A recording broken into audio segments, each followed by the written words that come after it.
Hello बच्चों, good evening. आज हम जो है होमोफोन्स करने वाले हैं। और ये एक ही वीडियो हो होमोफोन्स के लिए होगी, और ये कंप्लीट होमोफोन्स आपका जितना अभी तक आया हुआ है एग्जाम से, आपके बोर्ड एग्जाम में 12th के, वो पूरा कंप्लीट करा दिया जाएगा। और आई होप कि आप लोग ये अच्छे से क्लास और ये लेक्चर अच्छे से सुनेंगे। और यहाँ से जितने भी आपके नंबर बनते हैं, 2 या 4 नंबर, ये आपके कंप्लीट आपको मिल जाएंगे यहाँ से। ठीक है, 2 क्वेश्चन आते हैं बेटा इसके। और दोनों क्वेश्चन में आपको, ये होमोफोन्स होता क्या है कि इसमें आपके जैसे सुनने में उच्चारण जब आप करेंगे प्रोनाउंसिएशन, तो आपको लगेगा कि ये जो है एक ही बात बोली जा रही है, लेकिन ऐसा नहीं होता है। उच्चारण उसका एक ही जैसा लगता है, लेकिन जो उसके अर्थ होते हैं, मीनिंग्स होती हैं, वो अलग अलग होती है। तो ये आपको कंफ्यूज करने के लिए एग्जाम में देता है कि ऐसे जैसे आप इसको अगर पढ़े नहीं रहेंगे तो वहाँ पे कंफ्यूज करेंगे। चलिए हम स्टार्ट करते हैं। जो है, जो भी आपके होमोफोन्स हैं, देखिए, होमोफोन्स का मतलब होता है जो सुनने में सेम लगे, मतलब उच्चारण सेम हो, प्रोनाउंसिएशन सेम हो बच्चों, लेकिन उसका जो मीनिंग हो, अर्थ हो, वो अलग अलग हो। ठीक है, दैट इज होमोफोन। देखिए, ये पहला शब्द है एक्सेप्ट। एक्सेप्ट मतलब होता है स्वीकार करना। स्पेलिंग देखिएगा, ACCEPT। ठीक है। दूसरा मीनिंग आप देखिएगा, इसका भाई जो है वो है, ये ई लिखा है बच्चों, EXPECT, एक्सपेक्ट। एक्सपेक्ट मतलब होता है उम्मीद करना। जैसे आपसे पूछा जाता है कि आप इस काम के लिए, या ये जो आप काम कर रहे हैं, या फिर जो आप भी नंबर जो आपके बोर्ड में आने वाले हैं, तो उसके पूछा जाता है आप कितने मार्क्स एक्सपेक्ट कर रहे हो। ठीक है। और एक्सेप्ट का मतलब आप जैसे किसी को एक्सेप्ट करते हो, या कोई चीज आप एक्सेप्ट करते हो, आपको कोई गिफ्ट मिलता है तो आप एक्सेप्ट करते हो, वो एक्सेप्ट है बच्चों। ये एक्सपेक्ट है, स्वीकार करना और मदद करना। देखिए, एक वर्ड है वीक, WEAK, वीक। वीक मतलब बच्चों होता है कमजोर। और देखिए, इसको भी हम वीक प्रोनाउंसिएट करते हैं, WEEK। वीक, वीक का मतलब होता है सप्ताह। इस वाले वीक का मतलब सप्ताह होता है, और इस वाले वीक का मतलब कमजोर होता है। और आप ध्यान दीजिएगा कि हम बहुत बार ये कॉमन जो है मिस्टेक होती है बच्चों में। स्पेलिंग एरर में दे देगा तब भी आप कंफ्यूज कर जाओगे, और अगर जो है ऐसे होमोफोन में देगा तब तो आप क्लियर रहोगे कि हाँ ये होता है, लेकिन स्पेलिंग मिस्टेक में बहुत बार आप गलती करते हो। तो गलती नहीं करना है बच्चों। हमको एकदम दिमाग में डाल लेना है कि WEAK की बात हो रही है, तो ये बात कर रहा है कमजोर की। ठीक है, जो व्यक्ति कमजोर होता है स्वास्थ्य वगैरह से, तो उसको वीक कह देते हैं, या किसी भी चीज से। और ये जो है WEEK अगर आ गया, तो इसका मतलब आपका जो सप्ताह होता है उसकी बात करता है। चलिए दूसरा देखते हैं। ये है कोर्स। कोर्स, और इसको भी आप कोर्स कहते हैं, COARSE। कोर्स, कोर्स मतलब बेटा होता है खुरदुरा या मोटा। ठीक है, कोई चीज कोर्स है, खुरदुरा है, मोटा है, ठीक है, तो उसे कोर्स कहते हैं। और ये वाला कोर्स COURSE, इसका मतलब होता है जो आपका पाठ्यक्रम की सीरीज चलती है ना। जैसे आप कोर्स करते हो, जैसे आप कोर्स कर रहे हो इंग्लिश ग्रामर का, तो ये पूरा सीरीज चल रही है। तो पाठ्यक्रम का जो सीरीज होता है उसको भी तो आप कोर्स कहते हो, आप पढ़ते लिखते हो तो। ठीक है, तो ये कोर्स की स्पेलिंग देखिए COU है, और इस वाले कोर्स की देखिएगा COA है। RSE दोनों में है। ठीक है, तो आपको कंफ्यूज नहीं करना है। क्वेश्चन नंबर 7 देखिएगा, ये आपके ये सारे एग्जाम बच्चों, ये सारे क्वेश्चंस आपके बोर्ड पेपर में रिपीटेडली पूछे गए हैं। बार बार वही क्वेश्चन रिपीट करते हैं, और यही 70-80 ठो जो हैं, यही बार बार रिपीट करके आते रहते हैं। तो आप इनको बड़े ही अच्छे से, बड़े प्यार से, एक बार नहीं याद आए 2 बार आप अच्छे से देख लेंगे तो वो क्लियर हो जाएगा।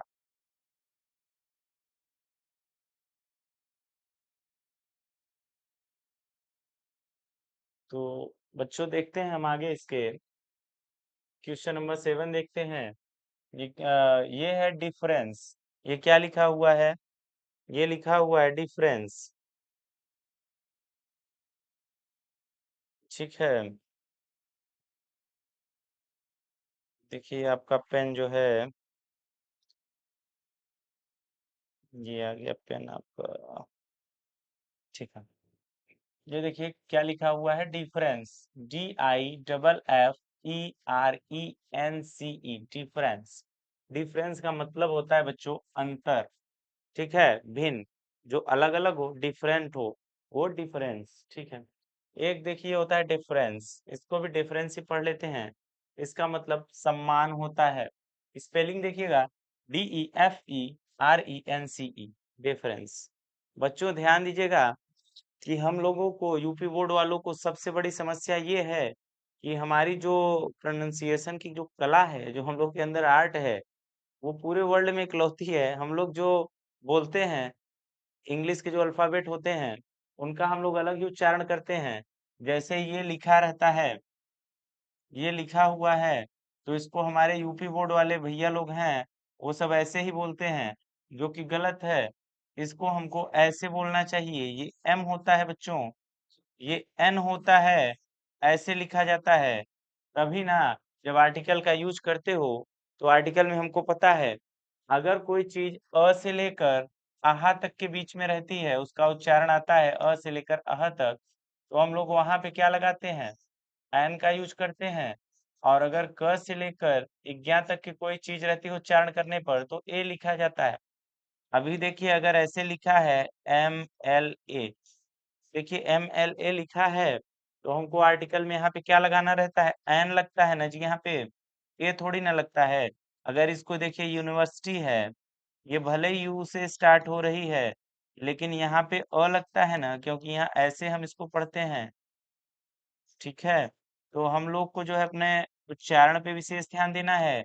इसके आगे एम इसलिए लगता है, ये एन इसलिए लगता है क्योंकि ये स्टार्ट यहाँ से होता है और ये स्टार्ट यहाँ से होता है। तो आप इसका विशेष ध्यान रखेंगे। उच्चारण को आप समझते चलिएगा, तो उच्चारण करने से क्या होता है कि आपकी काफी चीजें क्लियर हो जाएंगी। पूरा आर्टिकल आप गलती कर लेते हो इससे, ठीक है, उच्चारण करने से। चलिए आगे देखते हैं। डिफरेंस का मतलब अंतर हो गया, डिफरेंस का मतलब सम्मान हो गया। ठीक है, दूसरा देखिए, रेज, RAGE, रेज। रेज मतलब होता है बच्चों क्रोध।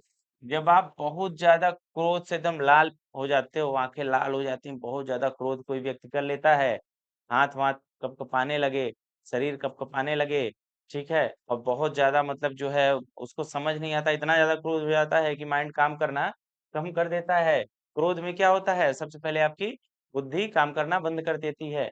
ठीक है, प्रॉपर काम नहीं करती है, आपको समझ नहीं आता हम कर क्या रहे हैं। तो ये वाला जो क्रोध होता है ना, जो इतना हाइपर हो जाता है व्यक्ति, तो उसे रेज कहते हैं बच्चों। क्या कहते हैं, रेज, RAGE। ठीक है, अब देखिए एक रेज और होता है, इसको पढ़ते रेज है। ठीक है, RAZE, रेज। रेज मतलब होता है डिस्ट्रॉय करना, नष्ट करना, डिस्ट्रॉय करना। ठीक है, रेजर होता है ना, जिससे आप दाढ़ी वगैरह बनाते हैं, ठीक है, वो रेजर से बना है। ठीक है, नष्ट करना, डिस्ट्रॉय करना, complete destroy, that is raze, RAZE। ठीक है, रेज मतलब क्रोध करना। आगे देखते हैं, ये देखिए साइट और साइट, दोनों को साइट पढ़ते हैं, क्या पढ़ते हैं, साइट। लेकिन SIGHT, इस वाले साइट का मतलब है दृश्य। ठीक है, कोई सीनरी है, पिक्चर है, तो उसका जो है साइट जो देखते हो, वो वाला साइट है, दृश्य है। ये वाला साइट जो होता है, CITE, इसका मतलब होता है किसी बात का वर्णन करना, उल्लेख करना। कोई बात होती है, आप उसका जब उल्लेख करते हो, उसको साइट कहा जाता है। ठीक है, he cited a story, he cited some, कुछ भी हो सकता है कि उसने कुछ जो है स्टोरी वगैरह बताई। ठीक है, साइट होता है बच्चों, साइट मतलब किसी भी चीज का वर्णन करना, बात का वर्णन करना। देखिए आगे देखते हैं, साइट के बाद हम लोग आ जाते हैं इल्यूजन और अल्यूजन पे। तो बच्चों ये भी बहुत बार रिपीट हुआ क्वेश्चन है, और ये क्या करता है, यहाँ आई की जगह ए लगा देता है, लेकिन इसको तो थोड़ा समझ में भी आ रहा है कि पढ़ने का तरीका जो होगा, इल्यूजन और अल्यूजन, इल्यूजन और अल्यूजन। तो देखिए इल्यूजन का मतलब क्या होता है, ILLUSION। इल्यूजन का मतलब होता है भ्रम होना। जब आपको किसी चीज का भ्रम हो जाता है, तो उसे हम जो है इल्यूजन कहते हैं। और अल्यूजन का मतलब होता है इशारा करना। ठीक है, जैसे आप कोई इशारा करते हो कुछ, ठीक है, जैसे ट्रैफिक हवलदार होता है ना, ट्रैफिक वाले पुलिस वाले होते, तो इशारा करते हैं ना चौराहे पे। ठीक है, या आप भी इशारा करते हो, किसी को इशारे से बुलाते हो या कुछ भी, तो अल्यूजन कहते हैं बेटा उसको, ALLUSION, अल्यूजन। देखिए ये बर्थ और बर्थ में क्या डिफरेंस है, दोनों को बर्थ पढ़ते हैं। इस वाले बर्थ का BIRTH, इसका मतलब होता है जन्म, पैदा होना, जन्म होना, बर्थ। ठीक है, और इस वाले बर्थ का BERTH, इस वाले बर्थ का मतलब होता है, इधर ट्रेन वगैरह में जाते हो तो जो आपकी सीट होती है, जो सीट होती है बैठने की जगह होती है, उसे कहते हो ना कि हमारा इस वाले कंपार्टमेंट में ये वाली बर्थ है, तो वो वाला बर्थ है ये BEARTH, बैठने वाला, जो सीट पे ट्रेन में बैठने वाला बर्थ होता है बच्चों। चलिए आगे देखते हैं। कॉम्प्लीमेंट और कॉम्प्लीमेंट, ठीक है, कॉम्प्लीमेंट ही है दोनों। होमोफोन्स का मतलब ये है कि सुनने में एक जैसा लगे। ये वाला कॉम्प्लीमेंट होता है पूरक, जो एक दूसरे का पूरक करे। जैसे आप बनाते हो, जैसे कोई ट्रायंगल वगैरह मैथ वगैरह में पढ़ते हो कि अगर ये 45 डिग्री है, ठीक है, इसको इरेज कर दो, ये वाला एंगल ले लो। जैसे ये आपका 45 डिग्री है और ये 90 डिग्री है, तो आपको पता है कि इसका पूरक कितना होगा, तो ये भी 45 डिग्री हो जाएगा, क्योंकि तीनों मिला के 180 डिग्री बनेंगे। ठीक है, पूरक का मतलब होता है कि उसको जो है एक जितना रहेगा उसका जस्ट विपरीत वो वाला होता है, दोनों मिलके पूरा करते हैं उसको, पूरक इसीलिए कहते हैं उसको। तो देखिए, कॉम्प्लीमेंट का मतलब होता है पूरक, और इस वाले कॉम्प्लीमेंट का मतलब होता है शाबाशी देना। जैसे आप कोई बहुत अच्छा काम करते हो, तो आपको जो है शाबाशी दी जाती है, पीठ थपथपाई जाती है कि बहुत अच्छा, वेल डन मेरी मेरे बॉय। तो वहां पे क्या होता है, कॉम्प्लीमेंट, तारीफ करना। तो इसमें डिफरेंस क्या है, COMPLEMENT, और इसमें क्या है, COMPLIMENT। सोच लो कि सिर्फ एक मीनिंग का फर्क है, एक वर्ड का, एक लेटर का, पूरी की पूरी मीनिंग बदल जाती है बच्चों। तो ये चीजें आपके एग्जाम में बहुत ज्यादा जो है इम्पोर्टेंट भी हैं, और आपके लिए भी इम्पोर्टेंट है कि आप इनका डिफरेंस जानते रहिए, क्योंकि ये आपके लाइफ में भी बहुत ज्यादा यूज आने वाली चीजें हैं। देखिए दूसरा क्वेश्चन देखते हैं। ये है स्टेशनरी, और ये स्टेशनरी, दोनों को स्टेशनरी पढ़ते हैं बच्चों। STATIONARY, stationery. स्टेशनरी माने जो चल ना सके, या जो स्टेबल हो, स्थिर हो, ठीक है, रुका हुआ हो, उसको हम स्टेशनरी कहते हैं बच्चों। ठीक है, क्या कहते हैं, स्टेशनरी। इसमें एक मीनिंग का फर्क है, यहाँ पे ए है, यहाँ पे ई है, यह इसके पूरे मीनिंग को बदल देता है, सिर्फ एक लेटर इस पूरे मीनिंग को बदलेगा। इस वाले में सेम है, STATIONERY। स्टेशनरी का मतलब होता है जो पेपर और पेन की दुकान होती है, दुनिया के तमाम प्रकार की वेरियस टाइप की चीजों की जो दुकान आपने देखी होगी, कि एक जगह ऐसी दुकान होती है जिसमें बहुत सारी चीजें होती हैं, जहाँ पे आपकी बुक वगैरह का कवर मिल जाता है, ये वो दुनिया भर की चीजें देखते होंगे। स्टेशनरी शॉप आपको पता होगी, आपके आसपास होगी। तो स्टेशनरी शॉप जो होती है उसकी स्पेलिंग ये होती है, ठीक है, स्टेशनरी की दुकान जो होती है। और ये स्टेशनरी का मतलब स्टेबल होता है। ठीक है, देखिए साइट फिर से आ गया, क्योंकि साइट कई बार रिपीट हुआ है। इस बार इसके साथ रिपीट हुआ है, उस बार CITE के साथ हुआ था। देखिए SIGHT, इसका मतलब दृश्य होता है, आपको पता है। और ये SITE का मतलब क्या होता है, जगह, कोई प्लेस होता है। आप कहते हो हमको इस साइट पे जाना है, तो वो साइट क्या है, कोई प्लेस होगा, तो उसको SITE से डिनोट करते हैं बच्चा। साइट मतलब जगह होता है, ध्यान दीजिएगा। साइट और साइट दोनों को साइट ही पढ़ते हैं। चलिए आगे देखते हैं हम लोग। यहाँ पे आ जाता है फेयर और फेयर। ठीक है, एक फेयर का मतलब है भाड़ा या किराया जो आप देते हो बस वगैरह में, FARE, फेयर। फेयर मतलब भाड़ा या किराया, ठीक है, ये वाला फेयर। और FAIR, जहाँ पे आई लग जाएगा, FAIR, तो इसका मतलब होगा गोरा, थोड़ा सा सुंदर जो होता है, फेयर कह देते हैं, थोड़ा सा अच्छा। ठीक है, अच्छा भी हो सकता है, इसका एक अलग मीनिंग ऐसे भी निकल सकता है, अच्छा। ठीक है, फेयर है। चलिए देखिए, ये डोज और डोज, दोनों को डोज ही पढ़ते हैं। तो ये वाला डोज जो होता है, DOSE, इसका मतलब होता है खुराक, जो डॉक्टर आपको दवाई वगैरह का डोज देते हैं वो वाला है। और ये वाला DOZE, ये डोज का मतलब होता है जो आप नैप लेते हो, 10 मिनट की झपकी लेते हो, ठीक है, तो उसको डोज कहते हैं, DOZE। ठीक है, देखिएगा, स्टेयर। स्टेयर का मतलब बच्चों सीढ़ी होती है। सीढ़ी आपको पता है दो प्रकार की होती है, एक लैडर, एक स्टेयर। ये वो वाले स्टेयर है जो सीमेंट की जो है, बालू की घर पे बनती है, ईंट वगैरह की। ठीक है, तो वो स्टेयर को स्टेयर कहते हैं। और एक लेडर होती है जो बांस की बनती है, देखा होगा आपने। कहीं उसको, तो वो लेडर कहते हैं बच्चों, इसको स्टेयर कहते हैं। और ये वाला एक स्टेयर है, ये सोचिए, ये स्टेयर, ये स्टेयर, एग्जाम में आया हुआ क्वेश्चन है। इस स्टेयर का मतलब घूरना होता है बच्चों, कुछ नहीं होता है, थोड़ा सा डिफरेंस है। STAIR अगर है तो स्टेयर मतलब सीढ़ी हो जाएगा। STARE है तो इस स्टेयर का मतलब है घूरना, किसी को ताड़ना। जैसे आप ऐसे घूरते रहते हो, ताड़ते रहते हो किसी को, तो स्टेयर कहते हैं उसको। ठीक है,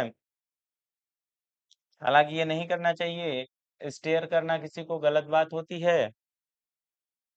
चलिए, डिसेंट। डिसेंट का मतलब क्या होता है बच्चों? DESCENT। देखिएगा, DESCENT।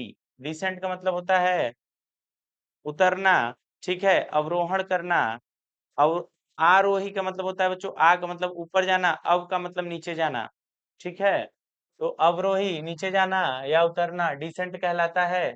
इसको भी हम डिसेंट ही पढ़ते हैं, DISSENT। इसका मतलब होता है मतभेद।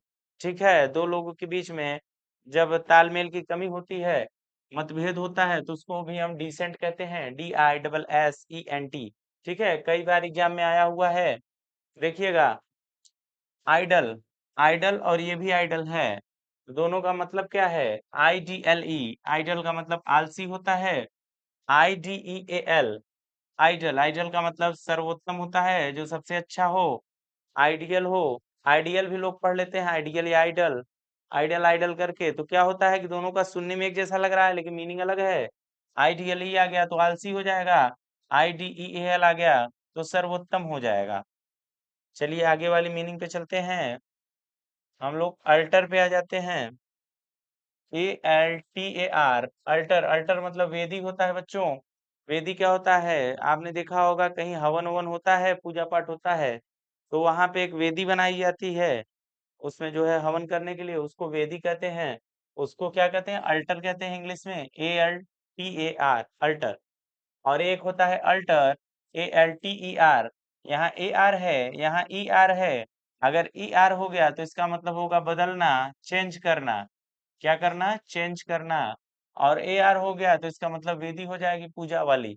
ठीक है, देखिएगा, रिस्पेक्टफुल और रिस्पेक्टेबल आया हुआ है एक साल में, तो इसका थोड़ा सा डिफरेंस है। रिस्पेक्टफुल का मतलब होता है सम्मानजनक। ठीक है, सम्मानजनक, जो सम्मान के लायक हो। ठीक है, सम्मान के लायक हो, सम्मानजनक हो, जो मतलब, ये देखिए कुछ अंतर नहीं है, विशेष अंतर है। रिस्पेक्टेबल का मतलब है कि आदर के योग्य हो। ठीक है, आदर के योग्य हो। और जो आदर, उसमें डिफरेंस क्या होता है कि ऑलरेडी रिस्पेक्टफुल हैं, उनको जो है रिस्पेक्ट देना ही पड़ेगा। इसमें क्या होता है कि ये योग्य हैं, रिस्पेक्ट के योग्य हैं। ठीक है, आदरणीय हैं। थोड़ा सा डिफरेंस है, कुछ विशेष डिफरेंस तो हमको भी नहीं समझ में आया, ये क्यों आपके बोर्ड पेपर में ये डाला गया था।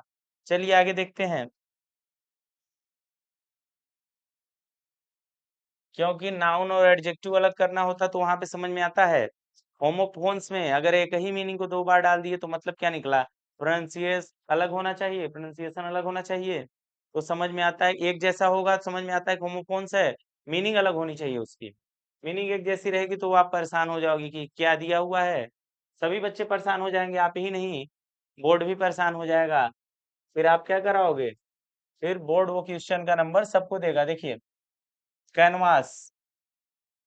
कैनवास का मतलब होता है बेटा वोट मांगना, CANVASS, कैनवास। कैनवास का मतलब वोट मांगना। ये जैसे आपके चुनाव उनाव के टाइम पे नेता लोग आते हैं और अपनी पार्टी के लिए क्या कहते हैं? कैनवास करते हैं, वोट मांगते हैं कि हम ही को दीजिएगा, हम जीतेंगे, और फिर 5 साल आपको बेवकूफ बनाएंगे, फिर हम ही को दीजिएगा, फिर हम जीतेंगे, ऐसे ही हम आपको लाइफ टाइम यही कराते रहेंगे। ठीक है, तो ये होता है कैनवास, वोट मांगना। एक कैनवास और होता है बेटा, CANVAS। इसका मतलब किरमिच होता है। किरमिच किसे कहते हैं? जो चित्रकारी वाला कपड़ा नहीं आता है, चित्रकारी वाला कपड़ा जिसपे कढ़ाई बुनाई करते हैं स्पेशल प्रकार की, तो उसको हम लोग क्या कहते हैं? कैनवास कहते हैं उसको भी। तो ये आपके एग्जाम में आया हुआ है, तो इसको जो है विशेष रख लीजिएगा, इंपॉर्टेंट है। देखिएगा, ये वाला तो बहुत कंफ्यूजिंग है, और ये सबसे ज्यादा कंफ्यूज किसको करता है? सबसे ज्यादा ट्रक वालों को देखोगे कि वो क्या कराते हैं, उनको ये वाला लिखवाना चाहिए। बहुत लोग ये वाला लिखवा लेते हैं। आप किसी चीज में, किसी फील्ड में अपना कैरियर बनाते हो, अपनी आजीविका का साधन वहां पे बनाते हो। ठीक है, क्या बनाते हो? अपनी आजीविका का साधन बनाते हो, लिवलीहुड अपना बनाते हो कि हमको जो है इस फील्ड में कैरियर बनाना है।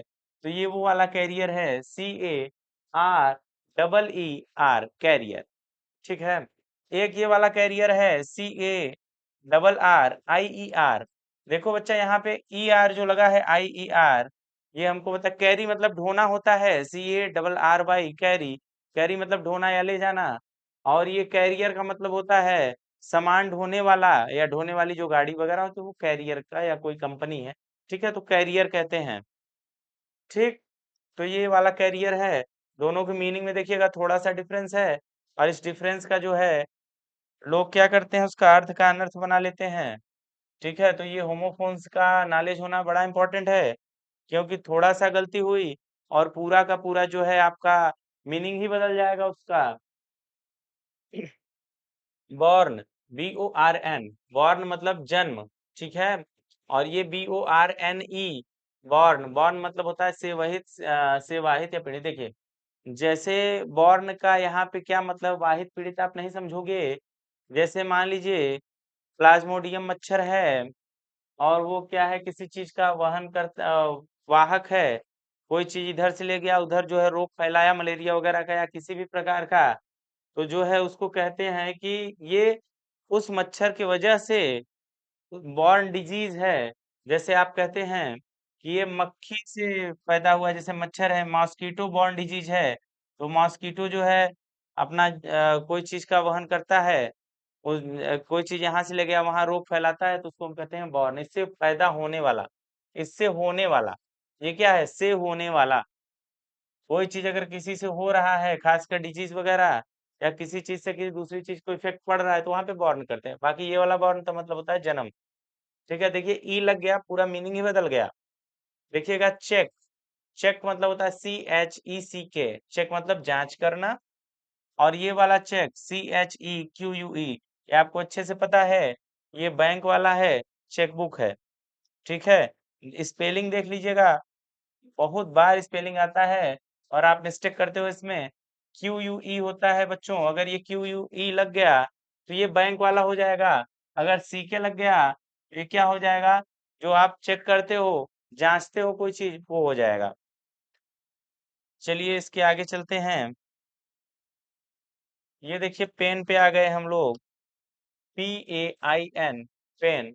पेन का मतलब बच्चों होता है दर्द। ठीक है, तकलीफ या दर्द। जैसे आपको टमी में पेन हो रहा है, आपके पैर में पेन है, हाथ में पेन है, ठीक है, सर में पेन, तो पेन होता है।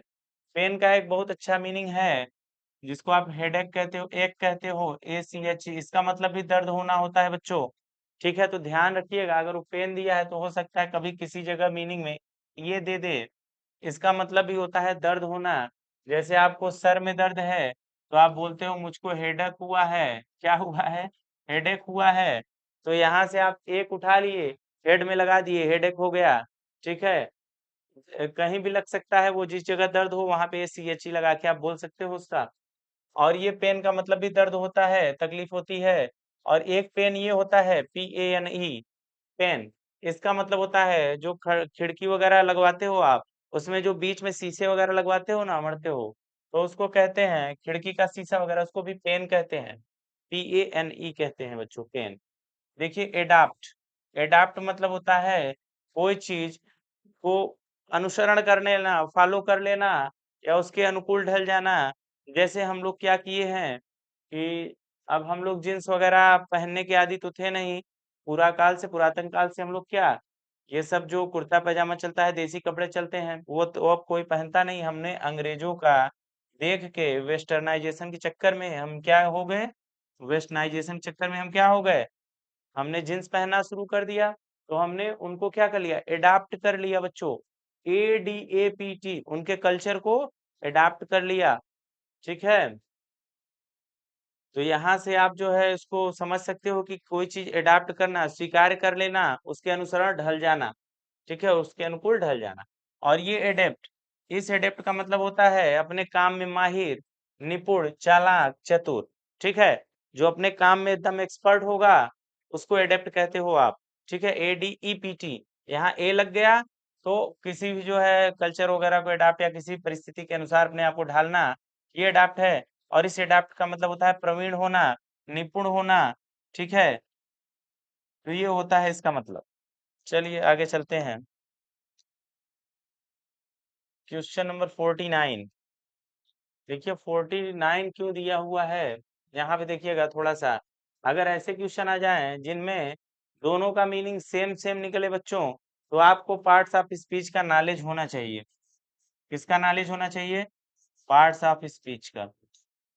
अगर ये नॉलेज नहीं है तो आप पेपर में क्वेश्चन गलत करके चले आओगे। अगर बोर्ड ने सबको बांट दिया मिठाई तब तो ठीक है कि चलो भाई एक एक नंबर सबको ही पकड़ लो, फ्री का है। अगर नहीं बांटा और वहां पे उन्होंने चालाकी दिखा दी तो आप फंस जाओगे। फंस ऐसे जाओगे बच्चा, देखो जैसे यहाँ पे एक मीनिंग अभी पहले आया था। जैसे ये देखिए ऑनर, ऑनर क्या लिखा हुआ, अनरेरी। ऑनरेरी हम इसको पढ़ते हैं, इसको हम ऐसे पढ़ते हैं, ऑनरेरी, ऐसे प्रोनाउंसिएशन करते हैं इसका। और ये देखिए लिखा है ऑनरेबल, पढ़ने में ही अलग लग रहा है। ये दे दिया गया है होमोफोन्स में, क्यों दिया गया है बोर्ड जाने। तो इसका मतलब HONORARY का मतलब होता है बच्चों माननीय या सम्मानीय, ठीक है। जो ऑनरेरी होता है उसको माननीय या सम्मानीय कहते हैं। कोई जैसे ऑनरेरी पोस्ट है या कुछ है तो ऐसे हम बोल देते हैं। ऑनरेबल होता है तो इसका मतलब होता है सम्मान पूर्वक, ठीक है। वो सम्मानीय है, ये सम्मान पूर्वक है, एक जैसा लग रहा है, ये एडजेक्टिव है बच्चों। तो अगर ऐसा आप लिख के कोष्टक में एडजेक्टिव लिख देते हो तो एग्जामिनर समझ जाएगा कि बच्चे के पास अच्छा खासा नॉलेज है, पार्ट्स ऑफ स्पीच का भी नॉलेज है और होमोफोन्स का तो है ही, ठीक है। तो आप ध्यान दीजिएगा, अगर कहीं ऐसा आपको लगे कि बिल्कुल सेम मीनिंग निकल रहा है तो वहां पे पार्ट्स ऑफ स्पीच का थोड़ा जो है हेल्प लीजिएगा और कोष्टक में लिख दीजिएगा कि ये भैया ये है नाउन, ठीक है, किसी का नाउन के लिए यूज हुआ है, अब्स्ट्रैक्ट नाउन है। और ये क्या है? ये आपका एडजेक्टिव है, ठीक है। चलिए आगे चलते हैं। अंपायर, अंपायर क्या होता है बच्चों? जो क्रिकेट वगैरह की अंपायर, टेनिस वगैरह में आप देखे होंगे, तो अंपायर का मतलब होता है जो उसके रूल होते हैं गेम के, जो खेल के नियम होते हैं उनका पालन करवाने के लिए कुछ वहां पे रहते हैं अंपायर। वो सबको बताते रहते हैं कि नहीं नहीं आपको रूल फॉलो करना है, अगर आउट तो आउट, अगर जो है सिक्स तो सिक्स, ठीक है। उसको अंपायर कहते हैं। इसकी स्पेलिंग क्या होती है? UMPIRE, अंपायर, ठीक है। देखिए एक एम्पायर होता है, ये भी सुनने में एक जैसा लग रहा है लेकिन इसका मतलब होता है साम्राज्य, ठीक है, अपना राज्य क्षेत्र, एम्पायर। अब देखिए क्वेश्चन नंबर 53, देखिए एक्सेस और एक्सेस, एक्सेस और एक्सेस। एक्सेस का मतलब पहुंच होता है बच्चों, ACCESS, एक्सेस, एक्सेस मतलब पहुंच, जहां रीच, ठीक है। अगर आपकी पहुंच जो है पार्लियामेंट तक है तो आप कहोगे कि मेरी पहुंच जो है, मेरी एक्सेस कहाँ तक है? पार्लियामेंट तक है। और जिसकी पहुंच जो है कहाँ तक है? सिर्फ स्कूल तक है, तो वो कहेगा मेरी पहुंच तो, मेरी एक्सेस जो है सिर्फ स्कूल तक ही है, तो वो वाला पहुंच है ये, ठीक है। और इस एक्सेस की मतलब होता है बच्चों EXCESS, इसका मतलब होता है अधिकता। अगर किसी चीज का ज्यादा हो गया आपको, ठीक है, तो कहते हो ज्यादा हो गया तो अधिक हो गया, तो अधिकता होता है एक्सेस का मतलब। अब देखिएगा ये अफेक्ट, AFFECT, अफेक्ट। अफेक्ट का मतलब होता है बच्चों प्रभाव डालना, ठीक है, ये वर्ब है। अफेक्ट क्या है? प्रभाव डालना, एक वर्ब है। और इसके सेम होमोफोन्स वाली मीनिंग देखिएगा नीचे, इफेक्ट, EFF, थोड़ा ऊपर कर दें क्योंकि आपको क्लियर ना हो। इफेक्ट, इफेक्ट का मतलब है, कहाँ गया, ये है इफेक्ट। इफेक्ट का मतलब क्या है बच्चों? प्रभाव, ठीक है, प्रभाव से निकलने वाला परिणाम। देखिए एक होता है अफेक्ट करना, कोई चीज अफेक्ट कर देती है तो प्रभाव डाल देती है आपके ऊपर। और एक होता है इफेक्ट, तो उसका जो फाइनल कंक्लूजन निकल के आया, जो उसका प्रभाव निकल के आया, परिणाम निकल के आया, वो होता है इफेक्ट। तो ये इफेक्ट जो है बच्चों ये नाउन है, ठीक है। और ये अफेक्ट जो है वर्ब है। अगर ऐसा कुछ आ जाए कि प्रभाव प्रभाव ही लिखना पड़े आपको, आप आगे एक्सप्लेन नहीं कर पा रहे हैं, तो आप यहाँ पे वी कर दीजिएगा, एग्जामिनर समझ जाएगा कि वर्ब की बात कर रहा है। यहाँ आप एन लगा दीजिएगा, एग्जामिनर समझ जाएगा कि नाउन की बात कर रहा है। ठीक है, आपको पूरे नंबर मिलेंगे। जो है देखिए, इसमें शायद कुछ एरर है, रुकिए हम आपका सही कराते हैं। ये पेज उल्टा हो गया है। चलिए इसके आगे वाला पेज करते हैं, वाला पेज जो है आपको, एक मिनट रुकिएगा, इसको हम बना दें।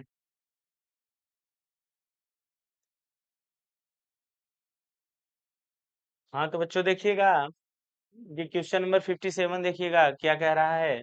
ये कह रहा है और, ठीक है, इसको हम और पढ़ते हैं इंग्लिश में OAR, और इसका मतलब होता है चप्पू चलाना, नाव चलाना। जो नाव जो है वो दो ठो होता है ना, नाव का चप्पू होता है, जो ऐसे ऐसे नाव को करते रहते हैं, देखते होगा नाविक, तो उसको कहते हैं ओर करना, चप्पू चलाना। ठीक है, और इसको भी हम और पढ़ते हैं ORE, साइंस में आपने खूब पढ़ा होगा, अयस्क। ठीक है, कि हेमेटाइट काहे का अयस्क है।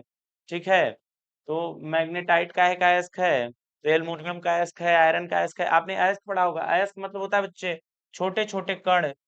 ठीक है, छोटे छोटे चीज जो मिट्टी में अपने रा फॉर्म में पाई जाती हैं। किस फॉर्म में पाई जाती हैं? रा फॉर्म में, कच्ची अवस्था में पाई जाती हैं। ठीक है, और हम उनको विभिन्न प्रकार के जो है सिस्टम से बना के फिर उसको जो है मेटल में या मटेरियल में मेटल में तब्दील करते हैं। जैसे फिर हेमेटाइट से लोहा बनेगा। ठीक है, तो ऐसे करके हेमेटाइट जमीन में मिल जाएगा, फिर उससे जो है हम लोहा बना सकते हैं। कुछ चीजें होती हैं जो मुक्त अवस्था में होती हैं, फ्री कंडीशन में जमीन में मिलती हैं हमको। ठीक है, उनके ओर नहीं होते हैं। जैसे गोल्ड हो गया। ठीक है, गोल्ड हो गया, हीरा हो गया, आपका डायमंड हो गया, ये सब हमको मुक्त अवस्था में मिल जाते हैं। ठीक है, चलिए आगे चलते हैं, इसको छोड़िए, ये साइंस का है आपका, साइंस में पढ़िएगा। तो ये वाले ओर का मतलब हो गया बच्चों चप्पू चलाना। जो नाव वगैरह को चलाते हैं नाविक, चप्पू, उसको कहते हैं। इस वाले ओर का मतलब हो गया अयस्क। ठीक है, आगे चलिएगा। ह्यूमन, ह्यूमन का मतलब मनुष्य होता है, आपको पता है, HUMAN, ह्यूमन, ह्यूमन मतलब मानव। और ये देखिए ह्यूमेन, ये क्या पढ़ते हैं इसको? ह्यूमेन, ह्यूमेन का मतलब होता है बच्चों दयालु, जिसके अंदर दया भाव हो। ठीक है, काइंड टाइप का व्यक्ति हो, जो है बड़ा दयालु हो, उसको ह्यूमेन कहते हैं। देखिएगा, दूसरी मीनिंग पे आ जाइए। 61, ये कह रहा है जुडिशियल। जुडिशियल का मतलब होता है बच्चों न्यायिक। ठीक है, जुडिशियल का मतलब न्यायिक। स्पेलिंग देखिएगा, JUDICIAL, जुडिशियल, जुडिशियल मतलब न्यायिक। अब यहाँ देखिएगा, इसका जो होमोफोन दिया हुआ था करने के लिए, वो दिया हुआ था जुडिशियस। अब इसका पूरा मीनिंग ही बदल जाएगा, JUDICIOUS, इसका मतलब होता है उचित। ठीक है, अगर कोई जुडिशियस है, कोई चीज जुडिशियस है, उचित है। ठीक है, नॉन जुडिशियस है, अनुचित है। जुडिशियल है, न्यायिक है। ठीक है, चलिए आगे चलते हैं, क्वेश्चन नंबर 63 को लेते हैं। देखिए सीज लिखा हुआ है, सीज, इसको सीज पढ़ते हैं बच्चों, SIEGE। सीज का मतलब होता है घेराबंदी करना, चारों तरफ से किसी चीज को घेर लेना, या चारों तरफ से जो है उसको बंद कर देना, घेराबंदी करना। ठीक है, सीज करना कहलाता है, SIEGE। अब देखिए एक सीज और होता है, SEIZE, सीज करना। ये जो पुलिस वगैरह करती है, कि आप कोई जो है गलत काम करते हो तो आपकी संपत्ति वगैरह जो सीज की जाती है, जब्त कर ली जाती है, इसका मतलब जब्त करना होता है। ये होता है सीज मतलब जब्त करना। ठीक है, अब देखिए दूसरा स्पेलिंग देखिए, 65, WAIT, वेट करना। वेट करना मतलब बच्चों इंतजार करना। आपको पता है, आप किसी का वेट करते हो तो इंतजार करते हो उसका। और एक वेट वो होता है जो आप कोई सामान वगैरह लेते हो तो उसको जो है तौलते हो, उसका भार जानने की कोशिश करते हो, तो वो होता है वेट। वेट का मतलब भार करना या भार। ठीक है, अब देखिएगा हेल और हेल। ठीक है, इस HALE, हेल, हेल का मतलब स्वास्थ्य से संबंधित होता है बच्चों, स्वस्थ होता है। HALE का मतलब, हेल का मतलब स्वस्थ होता है। और इस वाले हेल का मतलब HAIL, इसका मतलब होता है शिलावृष्टि। शिलावृष्टि क्या है? शिला मतलब बच्चों पत्थर होता है, वृष्टि मतलब बारिश होता है। अगर पत्थर की कहीं पे बारिश हो जाए, बौछार हो जाए, तो उसे हम हेल कहेंगे। ठीक है, HAIL वाला। अब ऐसा नहीं है कि ये मैं ऐसे उठा लिया हूँ, रैंडम क्वेश्चन उठा लिया हूँ। ये सारे क्वेश्चन आपके पेपर के हैं, 2025, 24, 23, 22, 21, 19, ऐसे करके सारे पेपर्स में आए हुए क्वेश्चन हैं आपके बोर्ड पेपर में। ठीक है, ये देखिएगा, एडिशन और एडिशन, EDITION, एडिशन। एडिशन का मतलब होता है संस्करण। जैसे आपकी पुस्तक होती है, तो जब भी वो मुद्रण के लिए जाती है, प्रिंटिंग के लिए जाती है, तो उसमें थोड़ा संशोधन होता है। और फिर जैसे 2025 की बुक है, तो उसमें थोड़ा सा प्रिंटिंग करके उसको सुधार करके 2026 में ले दिया जाएगा। तो मान लीजिए वो किताब 2000 में बनी है, तो उसका 25वां संस्करण से 26वां संस्करण आ जाएगा, तो उसी को हम संस्करण कहते हैं बच्चों। ठीक है, एडिशन, संस्करण। अब ये वाला एडिशन तो आपको खूब पता है, आपको अच्छे से पता है, ADDITION, इसका मतलब जोड़ना होता है, ऐड करना, एडिशन करना। ये देखिए, ब्रेक और ब्रेक, इसमें बहुत कंफ्यूज होते हैं बच्चे। BREAK, ब्रेक का मतलब होता है तोड़ना। ब्रेक का मतलब तोड़ना। और ये वो वाला ब्रेक है, BRAKE, जो ब्रेक लगाना होता है। जैसे आप साइकिल से या बाइक से जाते हो, तो वहां पे ब्रेक का यूज करते हो, गाड़ी को या साइकिल को रोकने के लिए। ठीक है, देखिएगा, 73 नंबर, एसेंट, ASCENT। एसेंट का मतलब होता है बच्चों आरोही। ठीक है, अभी हमने पढ़ा था डिसेंट, अवरोही। और एसेंट का मतलब आरोही, ASCENT। आरोही का मतलब होता है ऊपर जाना, ठीक है, चढ़ना। और अवरोही का मतलब होता है नीचे आना। तो आप ध्यान दीजिएगा, इसको, इसके नाम से बहुत बच्चे कंफ्यूज होते हैं, आरोही और अवरोही। एसेंट कब होगा, डिसेंट कब होगा, इसको आप समझ लीजिएगा। ये होता है नीचे उतरना, ऊपर से नीचे। चलिए यहाँ पे लिख दे रहे हैं, इसका मतलब होता है ऊपर से नीचे। अवरोही का मतलब क्या होता है, ऊपर से नीचे। और आरोही का मतलब होता है नीचे से ऊपर, नीचे से ऊपर। ये इसका मतलब होता है। मैथ में खूब सारे क्वेश्चन आते हैं और बच्चे कंफ्यूज होते हैं, आरोही क्या है, आरोही क्रम में सजाइए, ये वो। तो आरोही का मतलब होता है नीचे से ऊपर जाना, और अवरोही का मतलब होता है ऊपर से नीचे आना। ठीक है, ये सीढ़ी उतरना और ये सीढ़ी चढ़ना। चलिए आगे देखते हैं, आपका आरोही अवरोही हो गया। और ये देखिए, इसको एसेंट मतलब आरोही कहते हैं, ASCENT, ऊपर चढ़ना। ठीक है, और ये है ASSENT, एसेंट का मतलब सहमत होना। ठीक है, किसी भी चीज पे एग्री करना, सहमत होना, उसको भी एसेंट कहते हैं बच्चों, ASSENT, याद कर लीजिएगा। उसके बाद आता है एमिनेंट, EMINENT, एमिनेंट। एमिनेंट का मतलब होता है प्रसिद्ध। ठीक है, एमिनेंट का मतलब क्या होता है, प्रसिद्ध। ठीक है, पॉपुलर, फेमस। एमिनेंट का मतलब प्रसिद्ध, पॉपुलर, फेमस, EMINENT। एक एमिनेंट और होता है बच्चों, इमिनेंट होता है IMMINENT। इमिनेंट मतलब सन्निकट, जो जल्दी ही घटने वाला है, जल्दी होने वाला है, उसको सन्निकट कहते हैं, IMMINENT। ठीक है, इमिनेंट। ये बच्चों आपके कंप्लीट होमोफोन्स हैं। अगर आपको एक बार में ना समझ में आया हो ठीक से इसके मीनिंग, तो आप इसके मीनिंग सिर्फ एक बार आप लोग देख लीजिएगा, इतने इंटरेस्टिंग है कि अपने आप याद हो जाएंगे। और यहाँ पे हमने आपके मीनिंग से रिलेटेड जितने भी चीजें जो है आपकी बनती हैं, वो कंप्लीट कर दी हैं। चाहे वो आपका एंटोनिम हो, ठीक है, एंटोनिम भी आपका कंप्लीट हो गया, सिनोनिम भी आपका कंप्लीट हो चुका है, और आपका वन वर्ड सब्स्टिट्यूशन भी कंप्लीट हो गया, इडियम्स भी आपका कंप्लीट हो चुका है, इडियम्स एंड फ्रेजेस। ठीक है, और आपका जो है, हाँ ये हो गया, होमोफोन आज हो ही गया है। होमोफोन भी आपका आज कंप्लीट हो चुका है। यही 4-5 चीजें आती हैं बच्चों, मीनिंग में रिलेटेड, मीनिंग से रिलेटेड आपके एग्जाम में ये सारी चीजें हमने करा दी हैं। अब जो आपका बचता है, वो होता है मीनिंग, जो है रिलेटेड होती है, ग्रामेटिकल एरर पूछता है मीनिंग रिलेटेड। ग्रामेटिकल एरर होती है बच्चों, वो मीनिंग से रिलेटेड होती है, उसको जो है हमको देखना है। तो उसको हम मीनिंग क्या कहें, उसको हम ग्रामर ना कह दें सीधे सीधे, ज्यादा बेटर रहेगा। ठीक है, मीनिंग से रिलेटेड ग्रामेटिकल एरर आता है, बस वही एक बचता है आपका। आपका सारा कुछ कंप्लीट हो चुका है। ट्रांसफॉर्मेशन और सिंथेसिस बचा हुआ है। अपने ग्रामर में और मीनिंग दोनों सेक्शन मिला के ट्रांसफॉर्मेशन और सिंथेसिस बचा हुआ है। बाकी हमने सारा चीज कंप्लीट कर लिया है और बहुत जल्दी हम इन दोनों टॉपिक को भी कंप्लीट कर लेंगे। जो आपका ये टॉपिक बचा है और ये दोनों टॉपिक बचे हैं, बड़ी जल्दी इसको हम कंप्लीट करके उसके बाद इसका रिवीजन और प्रैक्टिस करते करते इतना करेंगे कि 100 आउट ऑफ 100 की कोशिश की जाएगी। बाकी जो ईश्वर की मर्जी होगी उतना परसेंटेज आपका आएगा। ठीक है बच्चों, धन्यवाद, खुश रहिए।